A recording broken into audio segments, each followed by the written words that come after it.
मेरा नाम है राजू राज और आप सभी प्यारे बच्चों का आज के इस पहली क्लास में बहुत बहुत बहुत स्वागत है।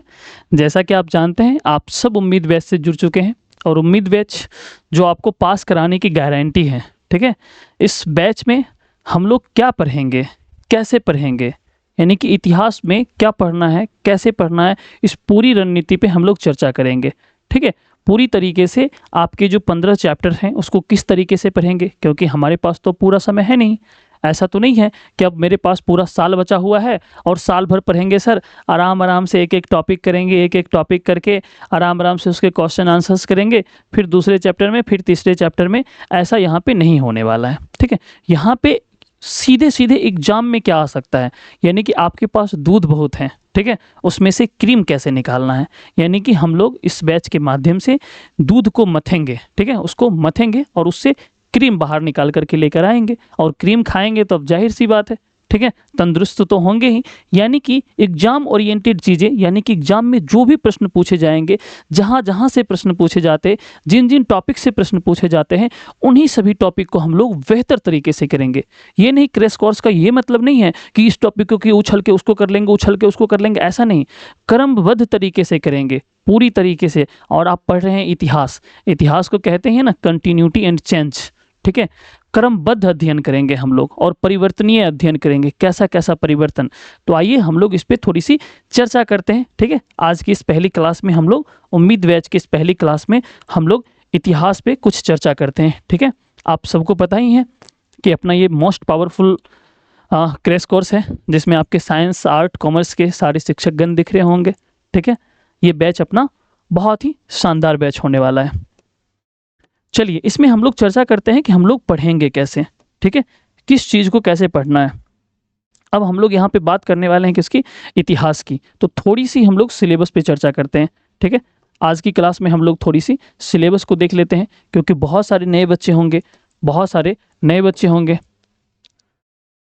जो बच्चे अभी अभी उठे हैं तो उनको पास करना है, ठीक है, अच्छा मार्क्स लाना है, और वो एजुकेशन बाबा पे अपना भरोसा जताए हैं, तो उन बच्चों के लिए थोड़ी सी हम लोग सिलेबस पे बात कर लेते हैं। और सारे बच्चों के लिए सिलेबस जब तक आपको अच्छे तरीके से नहीं पता होगा तब तक आप कुछ बेहतर नहीं कर पाएंगे। ठीक है, ये अपना रास्ता है। सबसे पहले हम देख लेते हैं कि रास्ता कितना बढ़िया है, गाड़ी कितनी स्पीड में चलानी है, ठीक है, कहाँ पे मोड़ है, ये सारी चीज़ों को देखते हुए हम आगे बढ़ेंगे। तो सबसे पहले आप रास्ता देखिए, यानी कि आप अपना सिलेबस देखिए। आप अगर देखेंगे, आप अपने सिलेबस को अगर देखेंगे तो आपके सिलेबस को 3 भागों में बांट करके दिया गया है। ठीक है, आपका जो सिलेबस है वो 3 भागों में है। आप अपने सिलेबस को ठीक से देखें तो आपका सिलेबस कितने भागों में है, 3 भागों में है। जिसमें से आप देखेंगे कि फर्स्ट वाला जो आपका है ये भाग 1 करके है, भाग 1 करके है। ठीक है, जिसमें क्या देखते हैं, जिसमें प्राचीन भारत का इतिहास, और ये पूरा का पूरा भारत का ही इतिहास है, प्राचीन भारत का इतिहास।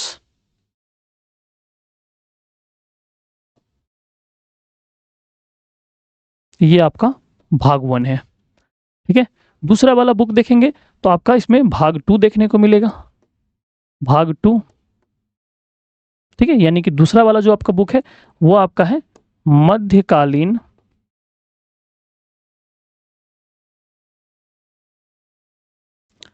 मध्यकालीन भारत का,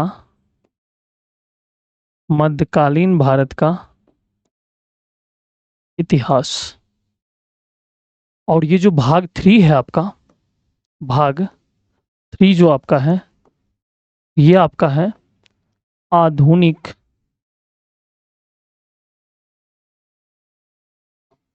आधुनिक भारत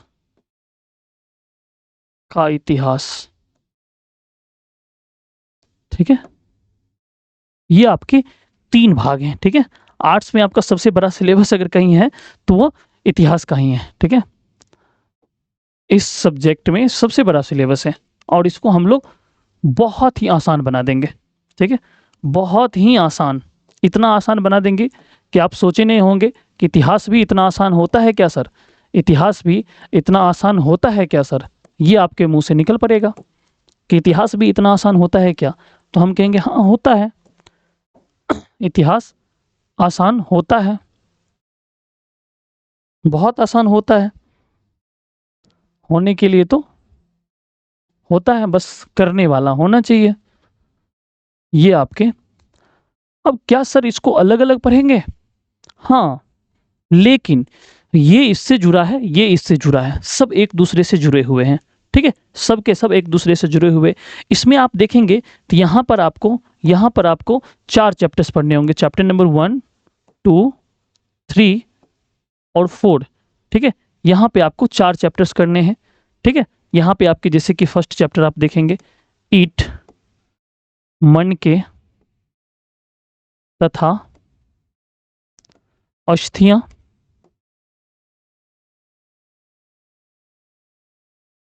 ठीक है, ये आपका चैप्टर नंबर 1 है, यानी कि हड़प्पा सभ्यता।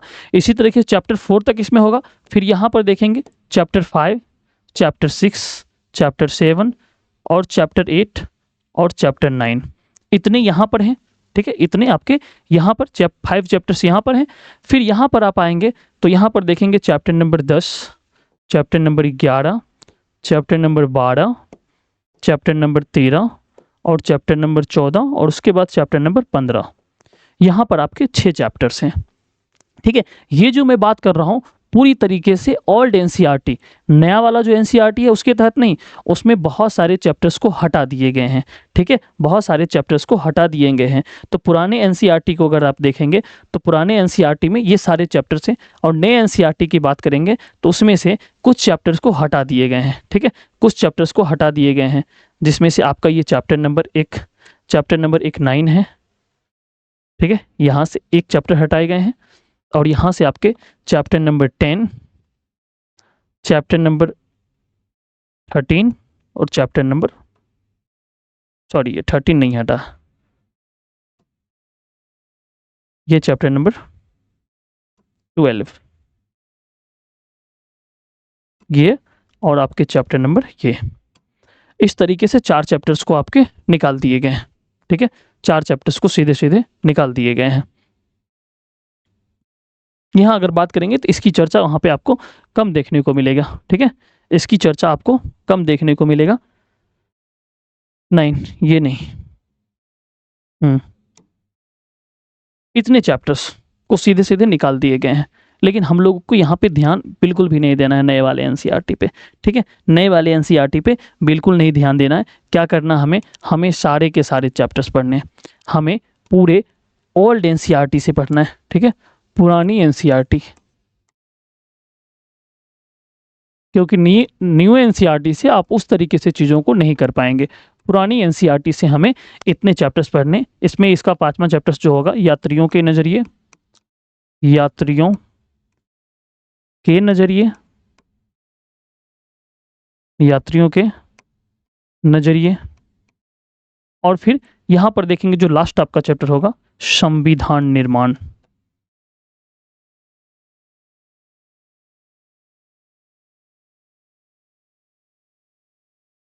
अब ये आपका पूरा रोड मैप है। ठीक है, ये आपका पूरा रोड मैप है। चैप्टर 1 2 3 4 5 6 7 8 9 10 11 12 13 14 15, इतने आपके चैप्टर्स हैं। अब ये आपको सड़कें दिख रही हैं, अब आपको आपके सामने एकदम साफ साफ आपकी सड़कें दिख रही हैं कि हमारे सामने इतनी लंबी सड़कें और वहां जाकर के क्या है, मेरा मंजिल है। ठीक है, यानी कि अब आपको साध्य दिख रहा है, अब जरूरत है साधन की।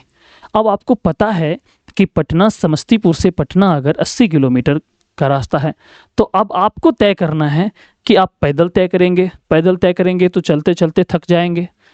अब आप कार से तय करेंगे, अब आप स्कॉर्पियो से तय करेंगे, कार में भी कई तरह के कार।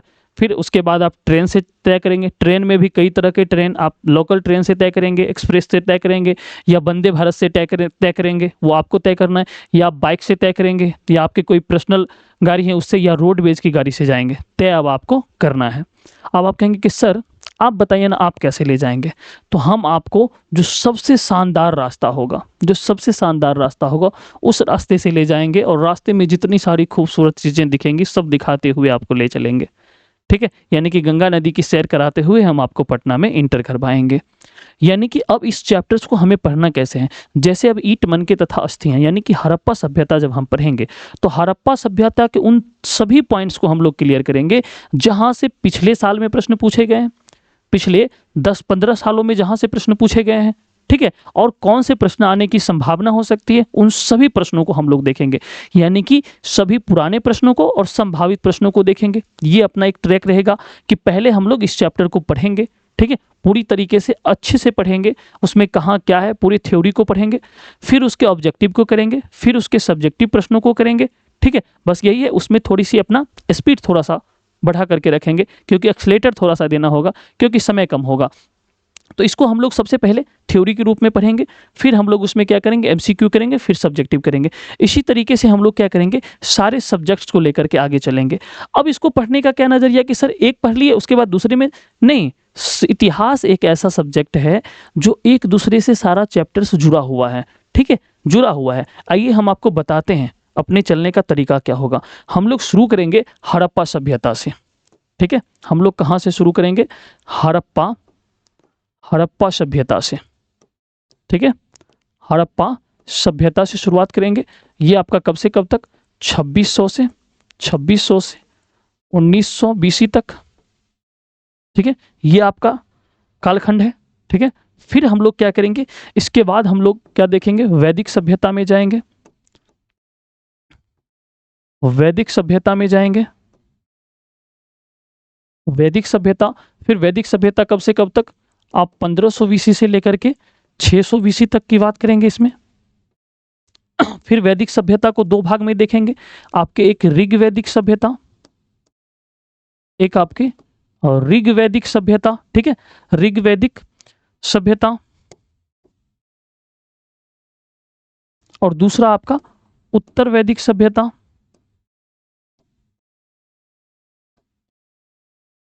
उत्तर वैदिक सभ्यता। इसको हम लोग करेंगे, ऋग्वैदिक सभ्यता को और उत्तर वैदिक सभ्यता को। इसका कालखंड देखेंगे तो ये आपका 1500 बीसी से 600 बीसी, और ये आपका सॉरी ये 1000 बीसी, और ये 1000 बीसी से 600 बीसी, ठीक है। इस तरीके से इन दोनों को हम लोग देखेंगे। जैसे ही ये पहले देखेंगे, ठीक है, उसके बाद ये उत्तर वैदिक सभ्यता, उत्तर वैदिक सभ्यता के बाद तुरंत हम लोग क्या देखेंगे, महाजनपद काल, महाजनपद काल। इसमें आप देखेंगे कि ये महाजनपद काल 600 बीसी के आसपास ये उदय होता है, ठीक है। और महाजनपद काल में हम लोग क्या देखेंगे, फिर महाजनपद काल को आगे जोड़ेंगे, ठीक है। महाजनपद काल में हम लोग देखेंगे मगध को, ठीक है, मगध के उत्कर्ष को, मगध के उत्कर्ष को देखेंगे। कुल कितने जनपद होंगे, 16 महाजनपद होंगे। 16 को हम लोग ऊपर ऊपर देख लेंगे कि 16 महाजनपद, उसमें से हम लोग मगध पे काफी फोकस करेंगे, मगध के उत्कर्ष को देखेंगे। फिर यहीं पर आप देखेंगे, यहीं पर कई सारे वंश आपको देखने को मिलेंगे, हर्यक वंश देखने को मिलेंगे, हर्यक वंश देखने को मिलेंगे, आपके शिशुनाग वंश देखने को मिलेंगे, शिशुनाग वंश, शिशुनाग वंश। फिर आपको यहीं पर नंद वंश देखने को मिलेगा, नंद वंश देखने को मिलेगा। फिर यहीं पर आपको मौर्य वंश देखने को मिलेगा, मौर्य वंश देखने को मिलेगा। फिर यहीं पर आप देखेंगे तो मौर्योत्तर होगा, मौर्योत्तर होगा, मौर्योत्तर वंश होगा। फिर यहीं पर आप देखेंगे कि गुप्त वंश आएगा, गुप्त वंश आएगा, ठीक है। इतने वंश तो कम से कम हम लोग इसमें देखने वाले हैं, ठीक है, मगध में। फिर इसके बाद आप देखेंगे कि ये सारी चीज़ें जब चल रही होती है, एक समाज पूरी तरीके से एस्टेब्लिश्ड हो चुका होगा, यानी कि एक समाज पूरी तरीके से बस जाएगा। अब समाज के रहन सहन क्या है, समाज में क्या धार्मिक स्थिति है, ठीक है, क्या राजनीतिक स्थिति है। तो अब यहाँ पर क्या होगा कि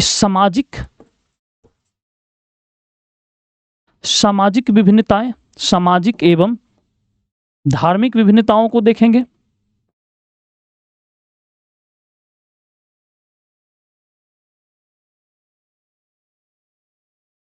विभिन्नताओं को देखेंगे। इसमें आप देखेंगे एक तरफ आपका वर्ण व्यवस्था, वर्ण व्यवस्था चरम पर होगा, वर्ण व्यवस्था।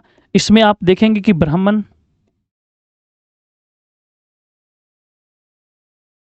ब्राह्मण, क्षत्रिय, वैश्य और शूद्र,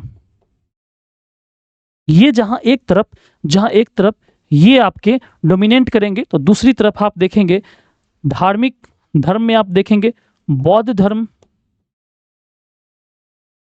धर्म और जैन धर्म।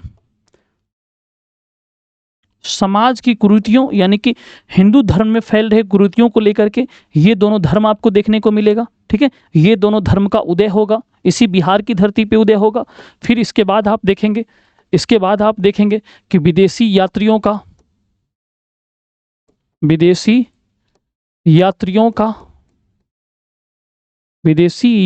का आगमन होगा। इसमें कई सारे यात्री होंगे। ठीक है, कई सारे यात्री को हम लोग देखेंगे। ठीक है, कई सारे यात्री को देखेंगे, जिसमें से आप देखेंगे मेजर में आप देखेंगे अल बिरूनी को, फिर आप देखेंगे इब्न बतूता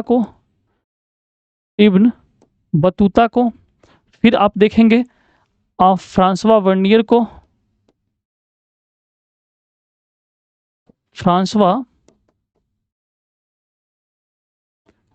को, फिर आप दो चीनी यात्री को, दो प्राचीन चीनी यात्री को देखेंगे, फाहियान और हैंसुआंग को, इन दोनों को भी आपको देखेंगे। ठीक है, इन दोनों को भी देखेंगे और इसको भी, ठीक है, इसको भी हम लोग देखेंगे। ये सब आपके अलग अलग देश से आए थे। ठीक है, अल बिरूनी को देखेंगे तो उज्बेकिस्तान के थे। इसको हम लोग डिटेल करेंगे, अभी सिर्फ आपको बता रहे हैं कि हमको कैसे चलना है, क्या क्या पढ़ना है, सारी चीजें आपके दिमाग में छपी होनी चाहिए। ठीक है, फिर इब्न बतूता को देखेंगे, ये मोरक्को के। फिर इधर आप आए फ्रांसवा वर्नियर, ये फ्रांस के, और ये दोनों के दोनों चीन के। ठीक है, ये देखेंगे। उसके बाद हम लोग देखेंगे कि मुस्लिमों का आक्रमण होगा। ठीक है, मुस्लिम के आक्रमण के बाद ही, यानी कि मुस्लिम के आक्रमण होते हैं उसी के साथ साथ ये सब आएंगे इसी समय, इससे थोड़ा पहले मुस्लिमों के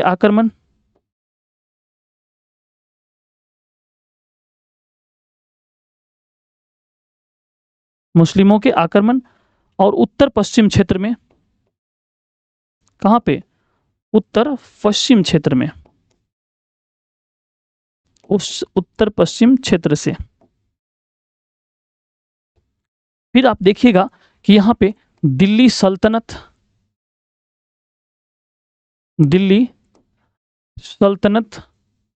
पूरी तरीके से एस्टेब्लिश्ड हो जाएगा। अब यहीं पर देखेंगे जब यहाँ पे दिल्ली सल्तनत की स्थापना हो जाएगा तो यहाँ पे हम लोग कई सारे वंश को देखने वाले हैं, जिसमें से आपका गुलाम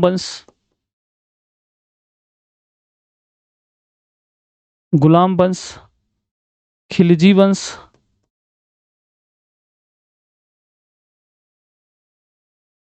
तीसरा तुगलक वंश, चौथा लोदी वंश, सैयद वंश,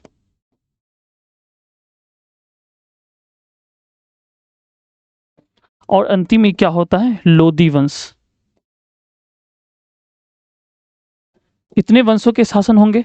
ठीक है, और ये वाला जो आप वंश देख रहे हैं, ये वाला, इसको हराकर एक नया वंश आएगा। इसको हराकर, लोदी वंश के शासक को हराकर एक नया वंश आएगा, वो आपका हो जाएगा मुगल वंश। नए वंश एस्टेब्लिश्ड हो जाएंगे, मुगल वंश। इसमें आप देखेंगे बाबर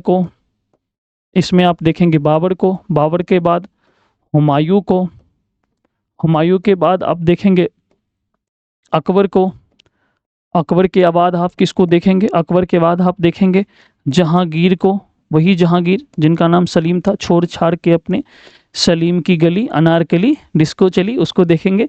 फिर आप देखेंगे यहाँ पर आप शाहजहां को देखेंगे, फिर आप देखेंगे, फिर आप औरंगजेब को देखेंगे, और फिर इसके बाद आप देखेंगे, इसके बाद आप बहुत सारे छोटे छोटे शासक, और अंतिम जो शासक होगा, अंतिम उसमें आप बहादुर शाह जफर को देखेंगे, बहादुर शाह जफर को, शाह जफर को। फिर ये चलता ही रहेगा, मुगल चलता ही रहता है। फिर आपके यहाँ पर एक नए लोग आ जाते हैं, यूरोपियों के आगमन।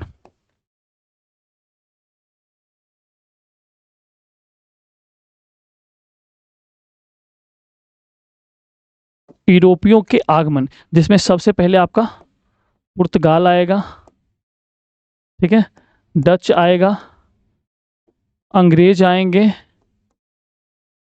ठीक है, फ्रांसीसी आएंगे। इस तरीके से लोग आएंगे, और भी आते हैं, ठीक है। फिर देखिए, इससे सारे के सारे लोग टकराएंगे।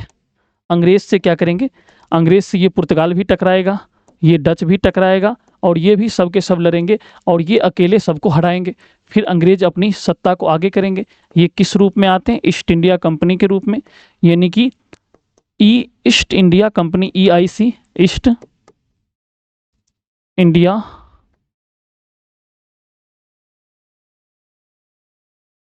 ईस्ट इंडिया कंपनी के रूप में, ठीक है। ये आता है भारत। अब यहाँ से ये व्यापार करने आता है, ना कि शासन करने आता है, ठीक है। व्यापार करते ही करते दो निर्णायक युद्ध ये लड़ते हैं। 1757 में प्लासी का युद्ध, और 1764 में बक्सर का युद्ध,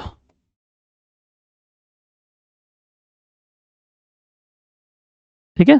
1757 में प्लासी का युद्ध, और 1764 में बक्सर के युद्ध। ये चीज़ें तय कर देता है, ये बातें तय कर देता है इस युद्ध के बाद कि अब यहाँ पे शासन किसका होगा, अंग्रेजों का होगा, ठीक है। सबको हम लोग डिटेल में बताएंगे युद्ध में क्या हुआ था। अब अंग्रेजी शासन यहाँ से प्रारंभ होगा। अंग्रेजी शासन में कई सारे नियम कानून आते जाएंगे, ठीक है, कई सारे नियम कानून आएंगे। फिर हम लोग 1885 में भारतीय राष्ट्रीय कांग्रेस, भारतीय राष्ट्रीय कांग्रेस, आज जो कांग्रेस पार्टी है राहुल गांधी वाली, भारतीय राष्ट्रीय कांग्रेस, वही इंडियन नेशनल कांग्रेस, उसी कांग्रेस की बात कर रहे हैं।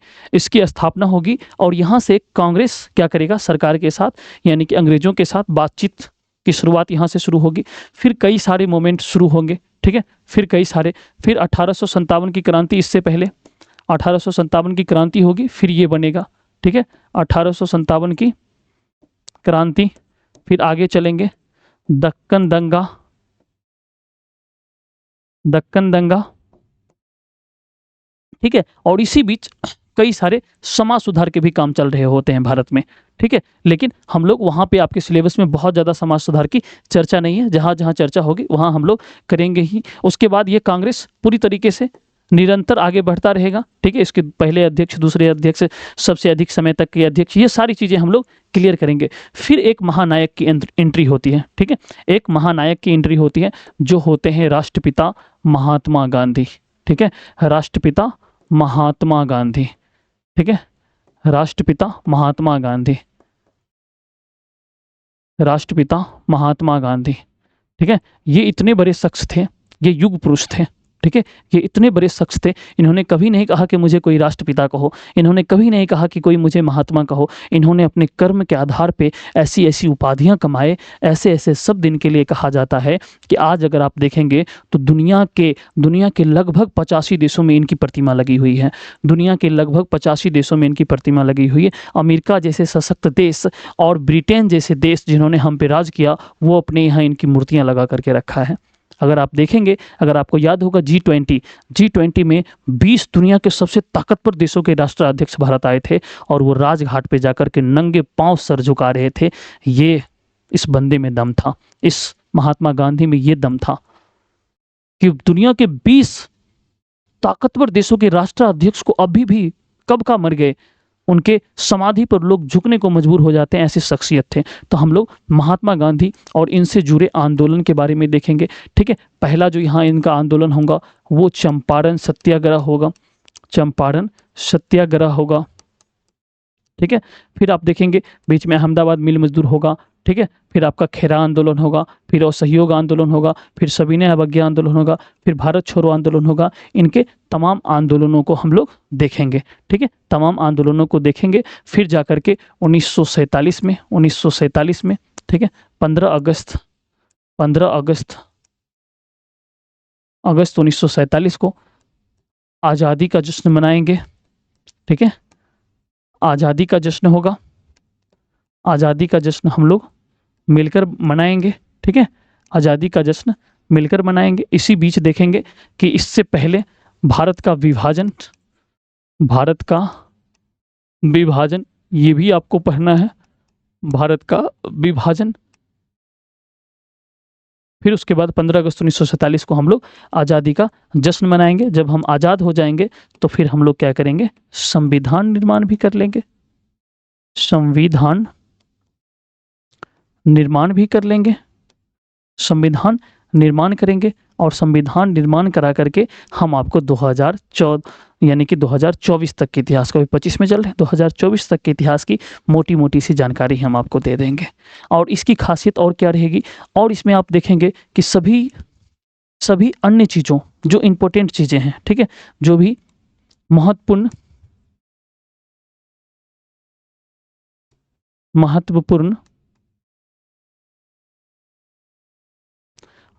जो टॉपिक आपके होंगे, ठीक है, उस सभी को एक जगह, ठीक है, एक जगह आपको देंगे। और हर चैप्टर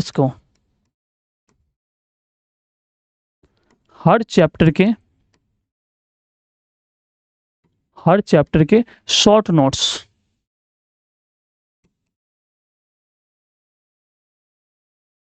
ठीक है, हर चैप्टर के शॉर्ट नोट्स आपको देंगे। शॉर्ट नोट्स कैसा होगा, आप कहेंगे कि सर शॉर्ट नोट्स कैसा होगा, तो मैं पूरी तरीके से इसी बोर्ड पे एक पूरा का पूरा पेज लेंगे और इसी पेज में उस चैप्टर से संबंधित सारी चीज़ें लिख देंगे। सिर्फ एक पेज का, सिंगल पेज का शॉर्ट नोट्स, यानी कि पूरे इतिहास में जो पूरा इतिहास होगा, पूरे इतिहास में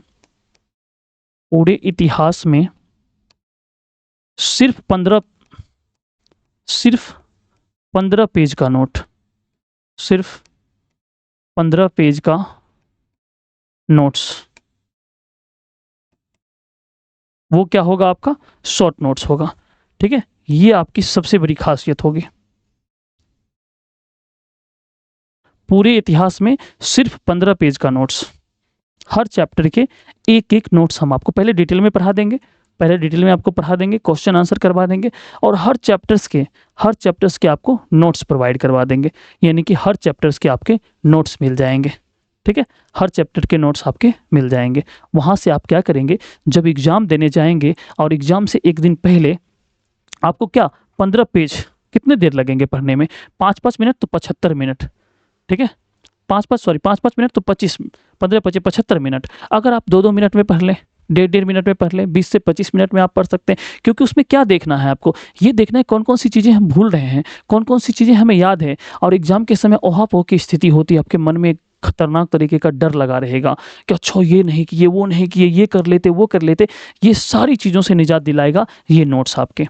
ठीक है, उस समय किसी भी तरीके के कोई गेस्ट पेपर नहीं मार्केट से खरीदना है, किसी भी तरीके का कोई गेस्ट पेपर नहीं पढ़ना है, किसी भी तरीके से कोई किताब नहीं छूना है, सिर्फ और सिर्फ ये 15 पेज लेकर के आपको जाना है। ये हर दर्द की दवा होगी।